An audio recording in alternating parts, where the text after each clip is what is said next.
El aire del tanatorio en Madrid olía a flores marchitas y a silencio contenido. Caminé por el pasillo alfombrado con paso lento, sintiendo que cada mirada se clavaba en mi espalda. Algunas eran compasivas, la mayoría apenas indiferentes. Las personas que alguna vez cenaron en mi casa, que aplaudieron los ascensos de Rafael, ahora evitaban mis ojos. Me aferré al bolso como si fuese un ancla en medio de aquella marea de murmullos. El féretro de Rafael reposaba en el centro de la sala, rodeado de coronas blancas con lazos dorados que llevaban nombres de socios y directores de la constructora. Me acerqué con cuidado, apoyando los dedos sobre la madera brillante. Sentí que todo el peso de los años compartidos caía sobre mis hombros, y aún así la soledad era más intensa que el dolor. Entonces escuché la voz de mi hijo, clara y cortante, atravesando el murmullo de la sala. Mamá, no esperes nada del testamento. Papá sabía que tú no merecías nada. Me quedé inmóvil con la mano sobre el féretro. Varios invitados giraron la cabeza. Algunos dejaron escapar un suspiro sorprendido. Otros bajaron la vista.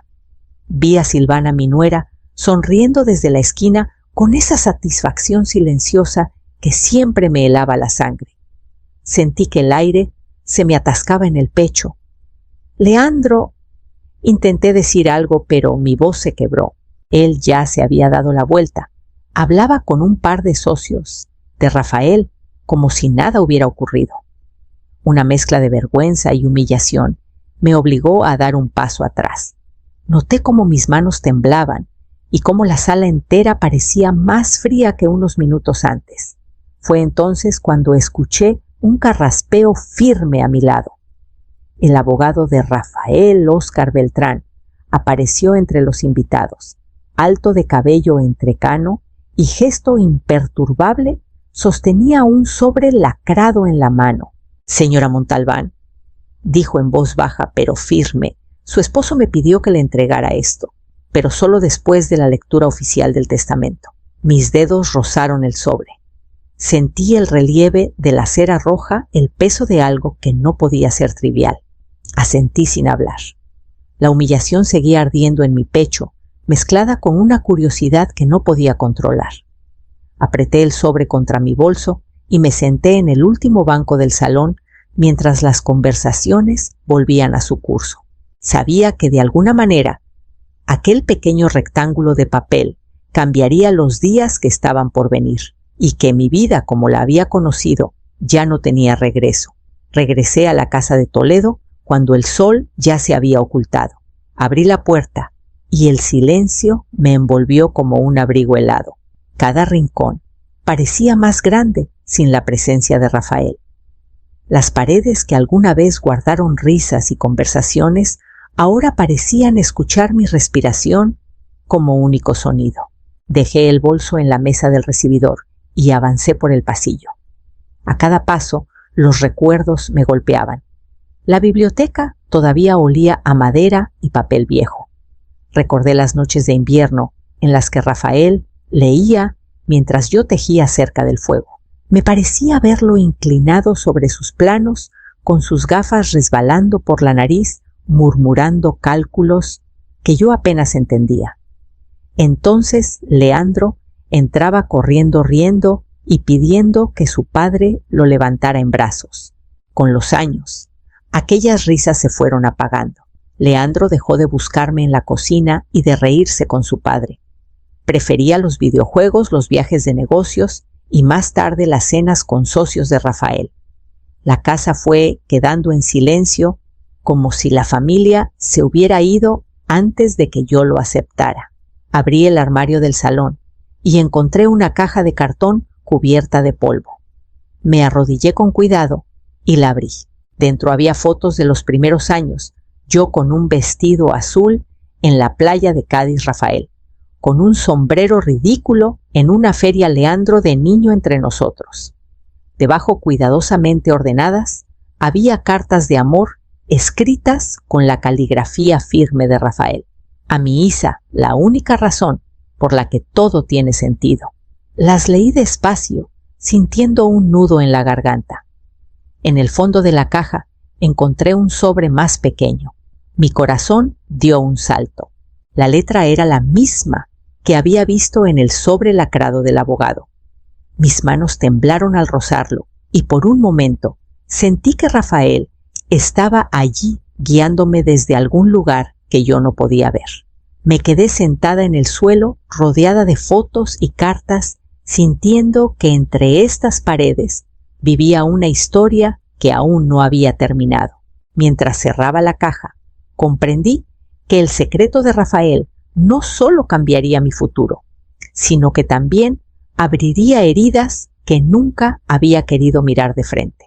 Tomé el tren a Madrid con una bolsa en la que llevaba algunas pertenencias de Rafael, su corbata favorita, un reloj que siempre dejaba en la mesilla y un cuaderno de notas que había usado hasta el último día. Sentía que entregárselos a Leandro era una forma de tender un puente, de recordarle que detrás de los números y las herencias quedaba una familia que alguna vez existió. Cuando llegué a su apartamento moderno, todo brillaba con una frialdad que me resultó ajena. Cristales mármoles pulidos, muebles que parecían más de exposición que de hogar.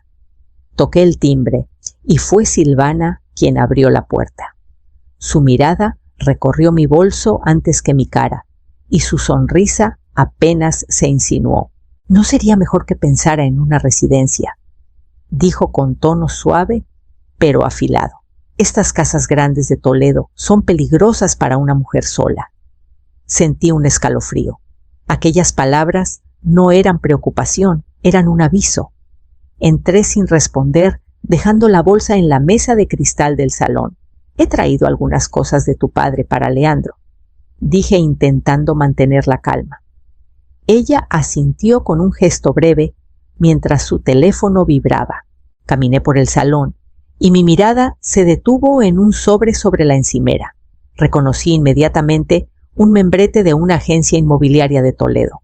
Lo tomé sin pensar demasiado y vi en letras claras la palabra tasación junto a la dirección de mi casa. El corazón me dio un vuelco.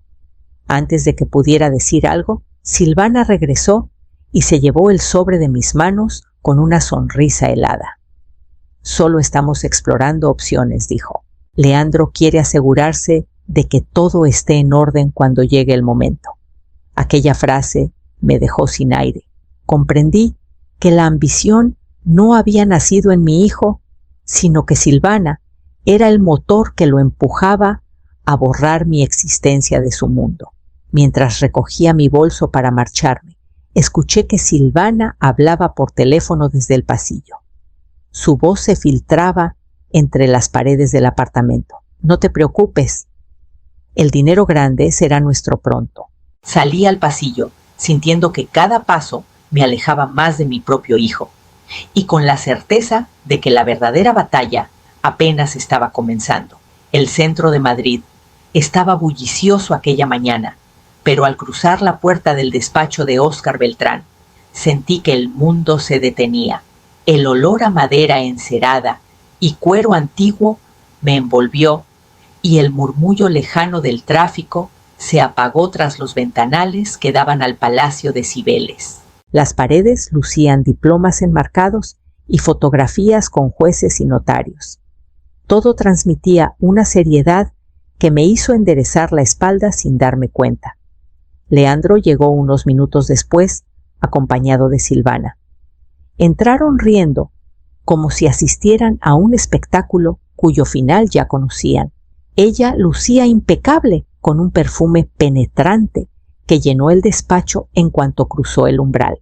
Se sentaron frente al escritorio de Óscar, tomados de la mano, seguros de que la riqueza que esperaban caería en su regazo sin esfuerzo. «Bien», dijo Óscar, ajustándose las gafas y abriendo la carpeta gruesa sobre la mesa. «Daremos comienzo a la lectura del testamento de don Rafael Montalbán».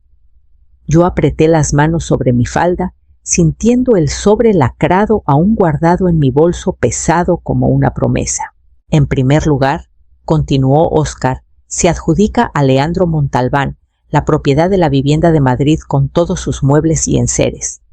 Mi hijo sonrió inclinándose hacia Silvana, como quien recibe el aplauso de un público invisible. Además, prosiguió el abogado, recibirá la suma de $500,000 en efectivo que serán transferidos una vez cumplidas las disposiciones de la sucesión. Silvana soltó un leve suspiro de triunfo, como si confirmara una victoria anunciada. Sin embargo, añadió Óscar, sin alterar su tono, estas adjudicaciones están sujetas a la condición de no vender acciones ni propiedades durante los próximos 3 años. Vi como la sonrisa de mi hijo se mantuvo confiada mientras asentía con indiferencia. Para ellos aquello era solo un trámite. Yo observé en silencio, sintiendo una mezcla de tristeza y expectación. Óscar pasó con calma a la siguiente página y el leve crujido del papel en sus manos pareció llenar todo el despacho. Fue entonces cuando levantó la mirada hacia mí y su pausa me hizo presentir que la verdadera revelación estaba a punto de cambiarlo todo. Óscar carraspeó antes de continuar y el leve eco de su voz llenó el despacho. Ahora procederé a la disposición final de los bienes principales, anunció, y mis manos se crisparon sobre mi falda. El abogado leyó con la misma calma con que uno anuncia la hora A, mi esposa, Isidora Montalbán, lego la cantidad de $33,500,000, así como el 65% de las acciones de Montalbán Constructores, con plenos derechos como accionista mayoritaria y presidenta del consejo, si así lo desea. Por un momento, el silencio fue tan profundo que escuché mi propio corazón. Vi a Leandro quedarse pálido con la boca entreabierta. Silvana soltó un sonido ahogado, atragantada por su propia rabia. «Esto es una locura», gritó mi hijo golpeando la mesa. «¿Ella lo manipuló?» «Sí», añadió Silvana con los ojos encendidos. «Seguro que lo envenenaste con tus culpas y tus lágrimas. Esto es brujería emocional». Sentí que un calor extraño me subía al rostro. No había buscado nada de aquello, pero las palabras de mi hijo me atravesaron como cuchillos. Óscar levantó la mano con serenidad, como un maestro que pone orden en su clase. «Les recuerdo que este testamento fue firmado ante notario», dijo con firmeza. «Además, don Rafael se sometió a 2 evaluaciones de capacidad mental durante la redacción del documento. Nadie lo obligó. Estas son sus últimas y libres voluntades». Silvana apartó la mirada y Leandro respiraba con fuerza como un toro acorralado. Yo, mientras tanto, sentía una mezcla de culpa y justicia. Culpable por ver a mi hijo derrotado justa, porque después de años de desprecio, Rafael había reconocido mi lugar. Acaricié el sobre lacrado que seguía en mi bolso, sintiendo su peso distinto. Mi mundo acababa de cambiar. Ya no era la mujer ignorada en la esquina del salón. Era la dueña de la empresa que mi esposo había levantado, y eso despertaría una tormenta que apenas comenzaba. Óscar cerró la carpeta con un gesto solemne y sacó del cajón un pequeño sobre lacrado distinto al que ya guardaba en mi bolso. Lo sostuvo un segundo antes de dármelo, mirándome con una seriedad que me obligó a contener la respiración. Su esposo me pidió que le entregara esto solo después de la lectura completa, dijo. «Adentro encontrará una llave y unas instrucciones personales».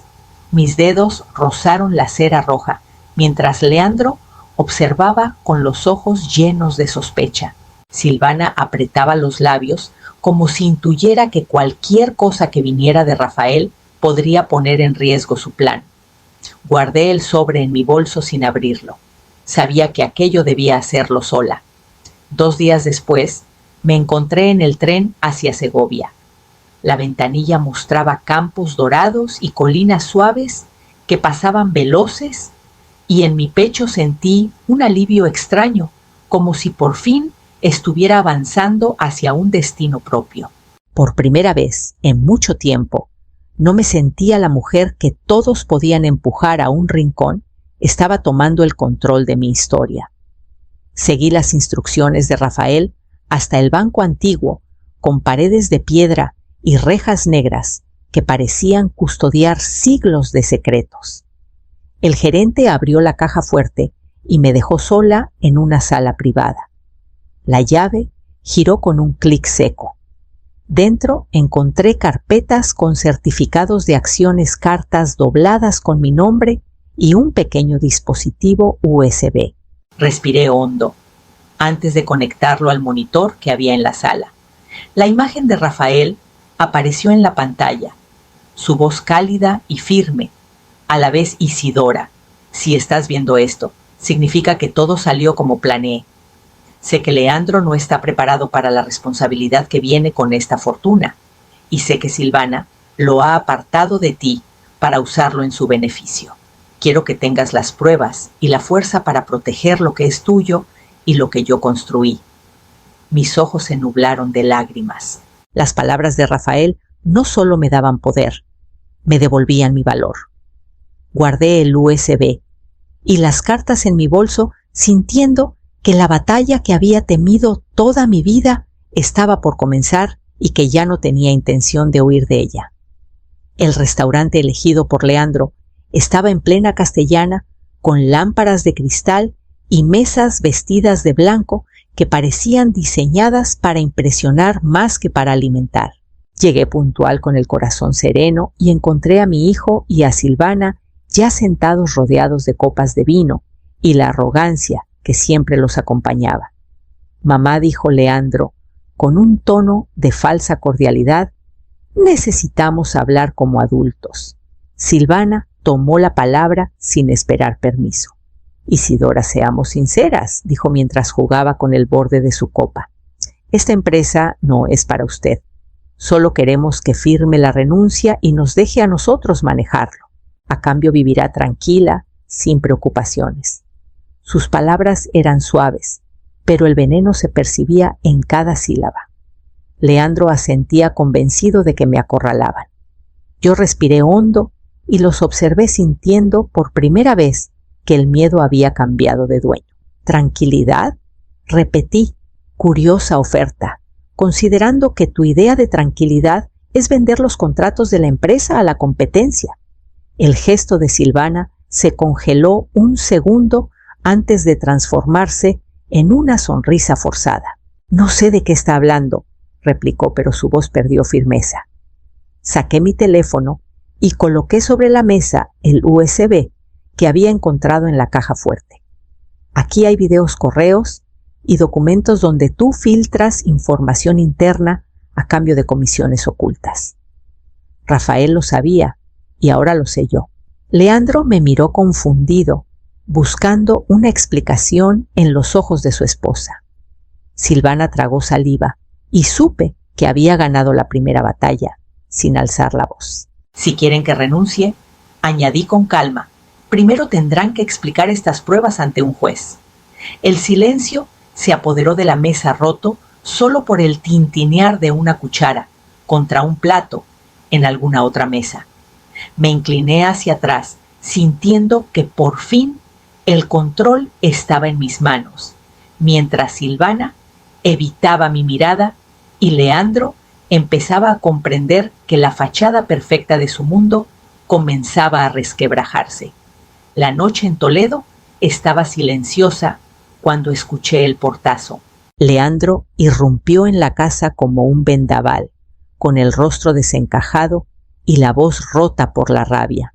«Has destruido mi vida», mamá gritó golpeando la puerta del salón. «Todo lo que papá construyó, todo lo que era mío, lo has usado para humillarme». Yo permanecí sentada en la butaca, donde tantas noches había tejido junto a Rafael, sintiendo la vibración de cada palabra en las paredes. Detrás de él, Silvana apareció unos segundos más tarde. Su maquillaje estaba corrido y sus manos temblaban.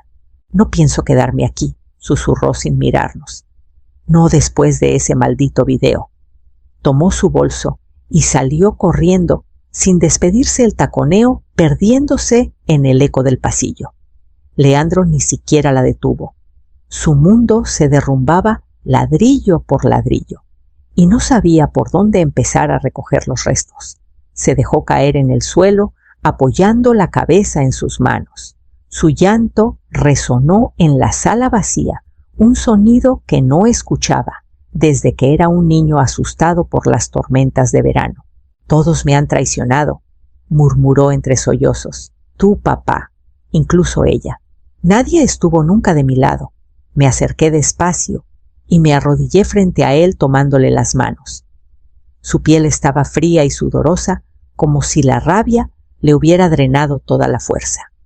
«Hijo», le dije con calma, «la verdadera herencia que tu padre quería darte era tu libertad, de ser un hombre, no un esclavo del dinero ni de la ambición de otros». Leandro levantó la vista con los ojos rojos y la respiración entrecortada. Por un momento vi al niño, que alguna vez corrió por este salón buscando refugio entre mis brazos. Lo abracé en silencio, sintiendo su cuerpo temblar, y entendí que aquel era un punto de quiebre. De aquí en adelante, nuestro vínculo solo podría reconstruirse sobre la verdad que tanto había querido ignorar. La primera vez que crucé la puerta principal de Montalbán Constructores, como presidenta, sentí que mis pasos resonaban más firmes que nunca.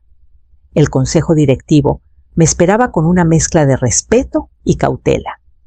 Óscar estaba a mi lado guiándome entre saludos y papeles, como si siempre hubiera sabido que este momento llegaría. «Señora Montalbán», me dijo uno de los directores, «su esposo confiaba en que usted sabría honrar su legado». Asentí con serenidad. Ya no era la mujer que miraba desde la esquina de los salones familiares. Era la dueña de mi historia.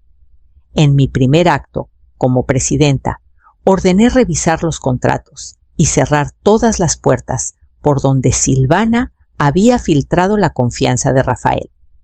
Después, propuse algo que sorprendió a todos: crear becas para jóvenes de familias humildes que quisieran estudiar ingeniería y arquitectura. Invertir en talento es la mejor forma de proteger lo que hemos construido, expliqué. Óscar sonrió con orgullo silencioso. Días después, de vuelta en mi jardín en Toledo, observé cómo los rosales florecían entre las piedras viejas. Usé parte de la fortuna para restaurar la biblioteca del pueblo, ese lugar donde había enseñado a tantos niños a amar la lectura. Sentí que de algún modo Rafael me acompañaba en cada decisión. Su legado no sería solo concreto y acero, sino también oportunidades para otros. Leandro desapareció por semanas. No hubo llamadas ni mensajes. Al principio la ausencia dolía, pero poco a poco se convirtió en silencio sanador. Paseaba por el jardín al atardecer, sintiendo una paz que no conocía desde hacía años. Por primera vez, mi vida no dependía de la aprobación de nadie. Mientras el viento movía las ramas del viejo almendro que Rafael había plantado, supe que había alcanzado un punto de equilibrio entre lo que fui y lo que podía ser. Había encontrado mi lugar como mujer, madre y guardiana de un legado que ahora tenía sentido. Y sin embargo, en ese silencio quedaba un espacio abierto para lo que aún no había ocurrido, un hilo invisible que me unía a mi hijo, esperando el momento en que el destino nos enfrentara una vez más. La primavera había llenado mi jardín de Toledo de perfumes y colores. El viejo almendro que Rafael plantó el año que nació Leandro estaba cubierto de flores blancas que caían sobre el césped como pequeños copos de luz. Yo regaba los rosales cuando escuché el chirrido del portón.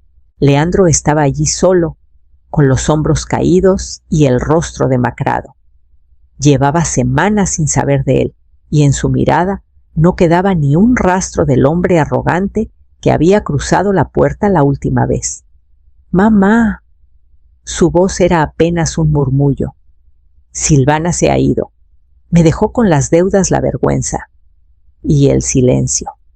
Lo observé sin decir nada, dejando que hablara, que soltara por fin el peso que lo hundía. Vi el video de papá, continuó con los ojos humedecidos.